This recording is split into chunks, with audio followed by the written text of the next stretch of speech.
지금 여당이 국회를 열겠다는 목적은 첫째도 추경, 둘째도 추경, 셋째도 추경, 법안 이야기는 없고 추경 이야기만 하고 있습니다. 경제가 어렵다, 일자리를 만들어야 된다, 하방 리스크를 대응해야 된다는 것이 이유입니다. 그래서 요구합니다. 우리 경제의 무엇이 문제이고 또 정책이 무엇이 문제인지 국민 앞에 소상히 밝혀주십시오. 그래서 저희가 말씀드리는 것이 바로 경제실정 청문회입니다. 국회에서 정책 청문회를 요구하는 것이 무엇이 문제인지 잘 모르겠습니다. 청와대가 경제실정이란 말이 싫다면 경제청문회라고 해도 좋습니다. 이 정부의 모든 것은 경제정책 역시 청와대가 정하고 있으니 청와대 경제 라인들이 나와서 답을 해 주십시오. 그런데 이것이 과도한 요구입니까? 청와대와 집권 여당이 자신이 있다면 경제청문회를 마다할 이유가 없다고 생각합니다. 아니면 지금 그들이 이 추경으로 덮어야 할 정책 실패가 백일화에 드러나는 것이 두려운 것 아닌가 이런 생각입니다. 경제청문회를 못 받아들이는 청와대와 집권 여당은 정책 집행자의 자격도 없다는 것을 자인하는 그런 꼴이라고 생각을 합니다. 오직 추경에만 목매다는 그 이유를, 진짜 이유를 우리 국민이 제대로 알아야 한다는 것이 경제청문회를 하자는 이유입니다. 이번 추경을 하면 3조 6천억 원이나 빚을 지게 됩니다. 빚더미 추경입니다. 이 나라빚 내는 것 결국 청년들에게 그 부담을 전가하는 것입니다. 그런데 그러면 그 본질이 무엇인지, 진짜 위험이 무엇인지 살펴보는 것은 국회의 책무입니다.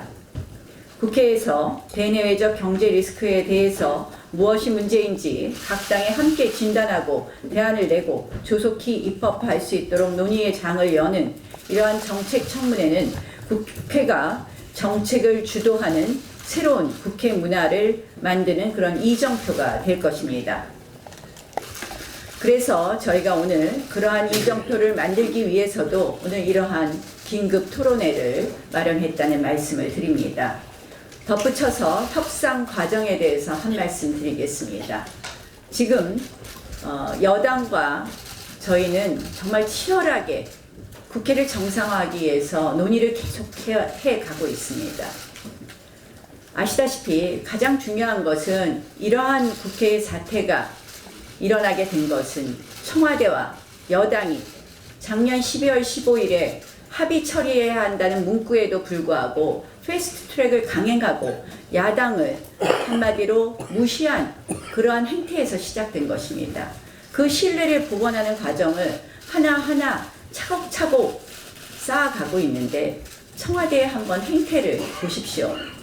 대통령께서 야당 탓하고 그리고 나서 대통령 순방한 틈에 또 대통령의 정무수석 그리고 정무비서관이 연일 야당을 조롱하고 국회를 조롱하고 야당을 압박하고 있습니다.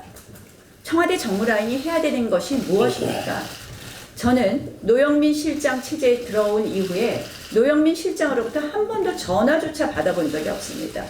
청와대 정무수석, 노영민 대통령 실장, 국회가 이렇게 파행이 됐는데 그 파행된 동안에 저한테 연락 한 번 제대로 했습니까? 청와대 정무수석 최근에 답변을 보면 이런 제가 보도를 봤습니다.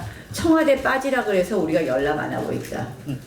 청와대 빠지라는 것은 쓸데없이 야당 압박하고 조롱하지 말라는 것입니다. 정치 전면에 대통령부터 시작해서 청와대가 전면에 서서 국회를 농락하고 야당을 조롱하는 정말 하지하책을 쓰면서 야당을 압박하면서 실질적으로 물밑 대화를 하거나 우리를 설득하는 노력은 전혀 하고 있지 않습니다. 어제 아침에 정양석 수석이 기다리다 못해서 청와대 정무수석에게 전화 한 번 했습니다.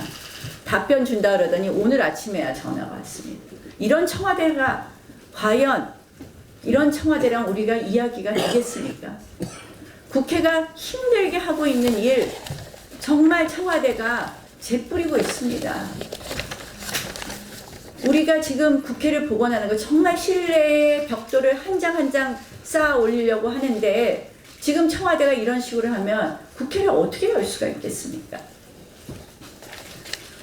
저는 이 국회 정상화의 최대의 걸림돌인 청와대의 자세의 변환 다시 한번 촉구합니다. 야당을 이렇게 조롱하는 이러한 모습의 청와대, 야당을 이렇게 압박하는 모습의 청와대로서는 저희가 도저히 협치의 국회 만들어가기 어렵다는 말씀을 다시 한번 드립니다. 그래서 지금 이 협상 과정에 대해서 청와대가 해야 될 일을 제대로 해야 되고 도대체 정치 전면에 나서서 하는 부분에 대해서는 반성하고 사과해 줄 것을 촉구합니다. 오늘 경제청문회지만 제가 이 부분은 조금 한 말씀 드리도록 하겠습니다. 이 과거 유럽에 짐이 곧 국가였던 시대가 있었는데 오늘 대한민국이 문 대통령이 곧 국가, 문이 곧 국가인 그런 시대가 되고 있는 것 아닌지 걱정이 됩니다. 문재인 대통령의 치부를 건드리면 반역이 됩니다. 문재인 대통령을 비판하면 모두가 막말이 됩니다. 문재인 대통령이랑 생각이 다르면 수구적패가 됩니다. 적어도 지금 우리 사회의 분위기가 그렇습니다. 대통령 친인척 비리 의혹을 규명해야 될 책임 바로 야당에게 있습니다. 그러라고 야당이 있는 것입니다. 그런데 이 정권 딸 부부의 해외 이주 논란은 물론 여기저기 터져 나오는 각종 의혹에 대해 최소한의 진상규명조차 철저하게 봉쇄하고 있습니다. 국회의원의 정당한 자료 요구에 따라 개인정보를 가린 상태로 자료를 제출했는데도 서울시 교육청은 대대적인 감사를 벌여서 결국 징계를 했습니다. 어떻게 이 정권 하에서 야당에게 자료를 줄 수 있느냐? 사실상 야당의 자료를 제출한 죄를 물은 것입니다. 걸핏하면 휴대폰 걷어가서 탈탈 털어서 색출합니다. 함께 산불 대책 논의하자는 야당의 제안만저도 공무원들이 차갑게 거절하게 만드는 이 정권입니다. 감시와 통제, 사찰, 입막음 등 수단과 방법을 가리지 않고 공무원을 이 정권의 정치 병정으로 만들려고 있습니다. 대통령 사위의 특혜 출자 의혹과 관련해 청와대 보좌관은 곧바로 보소 협박을 해왔습니다. 검경을 동원해서 야당의 입을 막겠다는 것입니다. 최근 야당 의원의 공격과 언론에 대한 통제 시도까지 보면 대통령 부부의 해외 순방이 무슨 신성 불가침의 영역이라도 되는 것 같아 보입니다. 대통령 개인 돈으로 가는 순방이 아닙니다. 국민 세금으로 국익을 위해 가라고 하는 순방입니다.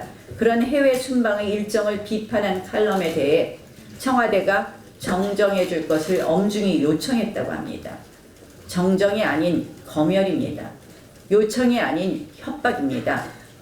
지난 교섭단체 대표 연설에서 제가 인용했던 이른바 김정은 수석대변인 기사의 기자에 대해서도 검은머리 외국인이라는 모욕까지 퍼부었던 집권 세력입니다. 이 정권의 후진적 언론가는 어제 오늘의 일이 아닙니다. 대통령 해외 순방을 바라보는 국민들의 따가운 시선을 야당 의원이 대신해서 이야기했습니다. 듣기 싫은 불편한 이야기니 곧바로 막말로 규정했습니다. 이제 무슨 말을 해도 막말이라고 할 기세입니다. 우리 당은 이 침묵을 강요하는 정권, 공포를 조장하며 순종만을 강요하는 정권에 절대로 위축되지 않을 것입니다. 대통령 딸 부부 의혹 끝까지 파헤칠 것입니다. 손발이 묶인 공무원들의 숨통을 틔워줄 것입니다. 이 정권에 의해 보복수사 당하는 국민들의 보호막이 되어줄 것입니다.